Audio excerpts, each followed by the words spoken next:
શ્રી ગણેશાય નમઃ। તો મિત્રો, સ્વાગત છે આપનું આપણી યુટ્યુબ ચેનલ ભક્તિ કીર્તન સંગ્રહમાં।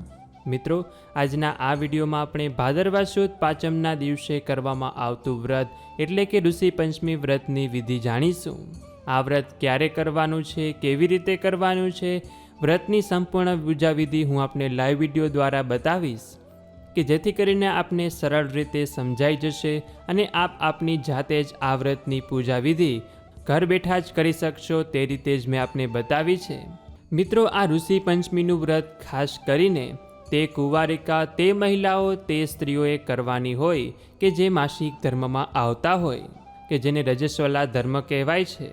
હવે જ્યારે કોઈ સ્ત્રી માસિક ધર્મમાં હોય ત્યારે કોઈ પણ પ્રકારના ધાર્મિક કાર્ય કરવાના કે ધાર્મિક વસ્તુને અડવાનું વર્જિત માનવામાં આવ્યું છે।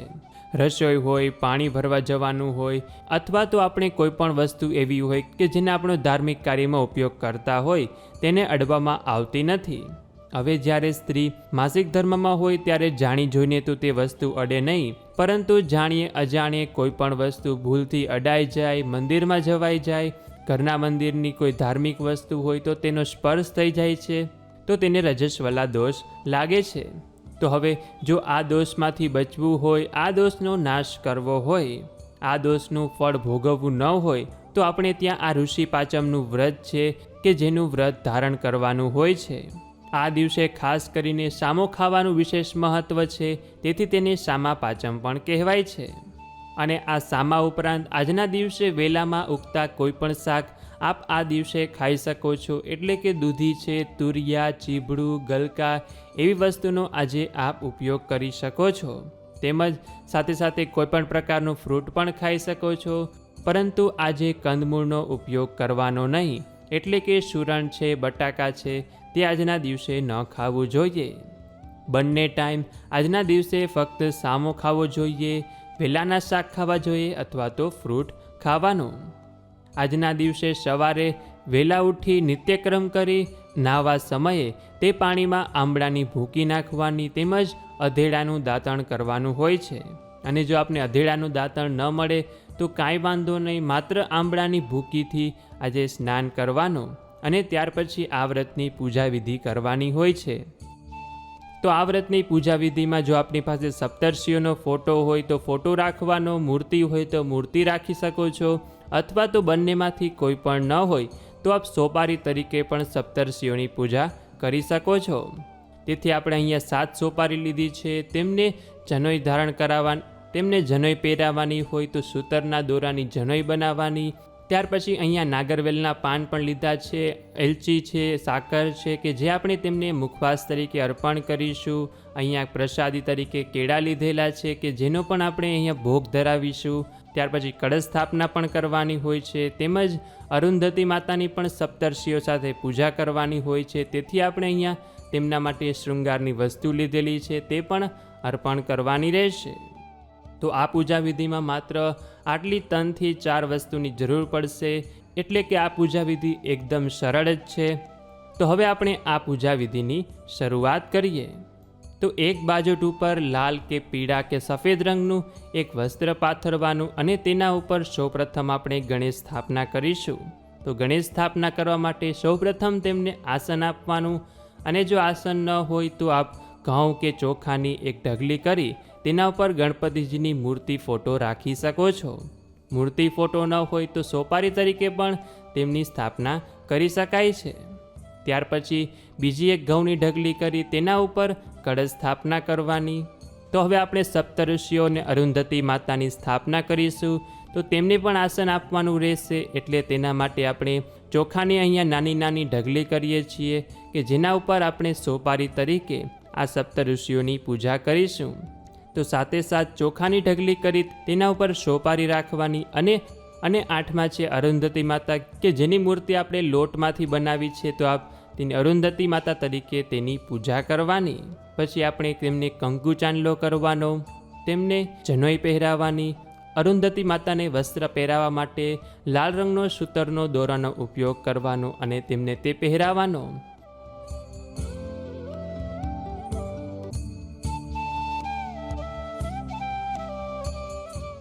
પછી દરેક સોપારી ઉપર અબીલ ગુલાલ છાંટવાના. અને હવે આપણે ગણપતિ દાદાને, કળશને, સપ્તર્ષિઓને, અરુંધતી માતાને ફૂલ અર્પણ કરીશું. આપ કોઈપણ રંગના કોઈપણ ફૂલનો આ પૂજા વિધિમાં ઉપયોગ કરી શકો છો. આપને જે પણ કોઈ ફૂલ મળે તે આપ લઈ શકો છો. ત્યાર પછી અહીંયા આવે આપણે સપ્તઋષિઓને પ્રસાદ ધરાવીશું. તો પ્રસાદમાં આપણે દરેક ઋષિઓને એક એક પ્રસાદ ધરાવીએ છીએ. જો આપ એમ શક્ય ન હોય તો દરેક ઋષિઓ માટે કોઈ પણ એક પ્રસાદ એક જ ડીશમાં ત્યાં ધરાવી શકો છો. દરેક ઋષિઓને અલગ અલગ પ્રસાદ ધરાવવો એ ફરજિયાત નથી. આ સામા પાંચમ છે તો આપણે આ પૂજા વિધિમાં સામોનો પણ ઉપયોગ કરીશું. એટલે કે આપણે એક બાઉલમાં અહીંયા સામો લીધેલો છે તેની પણ પૂજામાં રાખીશું. આપ કાચો સામો પણ રાખી શકો છો અથવા રાંધેલો સામો પણ રાખી શકો છો. અને જો આપ રાંધેલો સામો રાખતા હોય તો તે ઠરી જાય ત્યાર પછી રાખવાનો. ગરમ સામો પૂજામાં ઉપયોગ નહીં કરવાનો. આટલું કરી લીધા પછી હવે આપણે માતાજીને શૃંગારની વસ્તુ અર્પણ કરીશું. આપ કોઈ પણ શૃંગારની વસ્તુ માતાજીને અર્પણ કરી શકો છો. અહીંયા અમે બંગડી અને ચાંદલાનું પેકેટ માતાજીને ધરાવ્યું છે, તેમજ તેમને દક્ષિણા પણ ધરાવવાની. હવે આપણે સપ્તર્ષિઓને ભોગ તો ધરાવી દીધો, તેઓ તેને હવે આપણે મુખવાસ અર્પણ કરીશું. તો એના માટે આપણે અહીંયા પાનનું બીડું રાખેલું છે. દરેક ઋષિ અને અરુંધતી માટે અલગ અલગ પાનનું બીડું રાખેલું છે અને તેના ઉપર એલચી, લવિંગ તેમજ સાકર રાખેલી છે કે જે આપણે તેમને મુખવાસ તરીકે અર્પણ કરીએ છીએ. તો હવે કોઈ પણ પૂજા વિધિ હોય તો પૂજા વિધિ કર્યા પછી તેની આરતી કરવાની જ હોય છે, અન્યથા તે પૂજા અધૂરી ગણાય છે. એટલે હવે આપણે સપ્તર્ષિઓની આરતી કરીશું, અરુંધતી માતાની આરતી કરીશું, ગણપતિની આરતી કરીશું.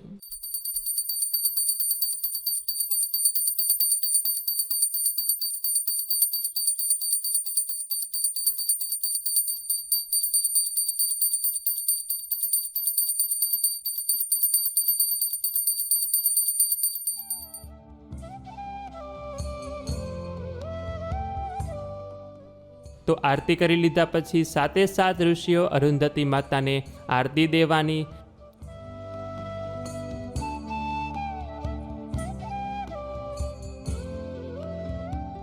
અને ત્યાર પછી સપ્ત ઋષિઓને પ્રાર્થના કરવાની કે મેં આજના દિવસે આ વ્રત ધારણ કર્યું છે. જો આ વ્રતમાં મારાથી કંઈ ભૂલચૂક થઈ જાય, મારાથી કંઈ ભૂલ થઈ જાય અને મારી જાણ બહાર રહે તો મારી ભૂલને ક્ષમા કરજો અને મને માફ કરજો. મારી ભૂલને અવગણશો તો આપની મારા પર ખૂબ જ કૃપા રહેશે.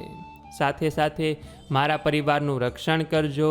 મારાથી રજસ્વલા ધર્મમાં જે પણ કંઈ દોષ થઈ જતા હોય, મારાથી કોઈ પાપ થઈ જતું હોય તો તેનો નાશ કરજો અને મારું રક્ષણ કરજો અને મને આપના આશીર્વાદ પ્રદાન કરજો. આ રીતે સપ્તઋષિઓને પ્રાર્થના કરવાની અને ત્યાર પછી આ વ્રતની કથા સાંભળવાની. તો અમે તે વ્રત કથાનો પણ વિડીયો મૂકેલો છે, તો આપ તે પણ સાંભળી શકો છો. અને અહીંયા જો આપે રાંધેલો સામોનો ઉપયોગ કર્યો હોય તો તે પ્રસાદ તરીકે આપ ખાઈ શકો છો. અથવા જો આપે કાચો સામો અહીંયા રાખ્યો હોય તો તે કોઈ બ્રાહ્મણને દાનમાં આપી દેવાનો હોય છે. સાથે સાથે આપે જે પ્રસાદી ધરાવી હોય તે આપ સૌ લોકો પ્રસાદી તરીકે લઈ શકો છો. અને જે અરુંધતી માતાને શૃંગાર ધરાવ્યો હોય તે કોઈ બ્રાહ્મણીને, કોઈ સૌભાગ્યવતી સ્ત્રીને દાનમાં આપવાનું હોય છે.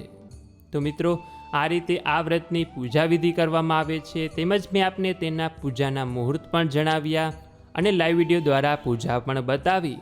તો આશા છે કે હવે આપ સૌ લોકોને આ વ્રતની પૂજા વિધિ સમજાઈ ગઈ હશે. તો આપ પણ આ જ રીતે આ વ્રતની પૂજા વિધિ કરજો. અને જો આપને હજી આ ઉપરાંત અન્ય કોઈ આ વ્રતને લગતા પ્રશ્ન હોય તો આપ અમને કમેન્ટ સેક્શનમાં પૂછી શકો છો. અથવા અહીંયા સ્ક્રીન ઉપર જે વોટ્સએપ નંબર લખેલો છે તેના ઉપર પણ આપ અમને મેસેજ કરીને પૂછી શકો છો. અને જો આપને નિત્ય અનેક સ્થળોના લાઈવ દર્શન કરવા હોય તો અમારું વોટ્સએપમાં ગ્રુપ છે. તો જ્યારે આપ અમને મેસેજ કરો છો ત્યારે આપને અમારા ગ્રુપની લિંક મળી જશે, તો તેમાં આપ જોઈન થઈ જજો.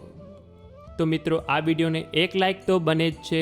અને જો આપ અમારી ચેનલમાં નવા હોય તો આવા જ અવનવા વિડીયો જોતા રહેવા માટે અત્યારે જ અમારી ચેનલને સબસ્ક્રાઈબ કરો અને આપના મિત્રો સાથે પણ આ વિડીયો શેર કરજો કે જેથી કરીને તે લોકોને પણ આ વ્રતની પૂજાવિધિ સમજાય, પૂજાવિધિ જાણે, વ્રતનું મહત્ત્વ જાણે અને વ્રતને ધારણ કરે. તો આ સાથે હવે મને રજા આપો. મળીશું ફરીથી એક નવા વિડીયોમાં. ત્યાં સુધી આપ સૌ લોકોને અમારી ચેનલના જય શ્રી કૃષ્ણ. ધન્યવાદ. મારી સાથે જોડાઈ રહેવા બદલ આપ સૌ લોકોનો ખૂબ ખૂબ આભાર.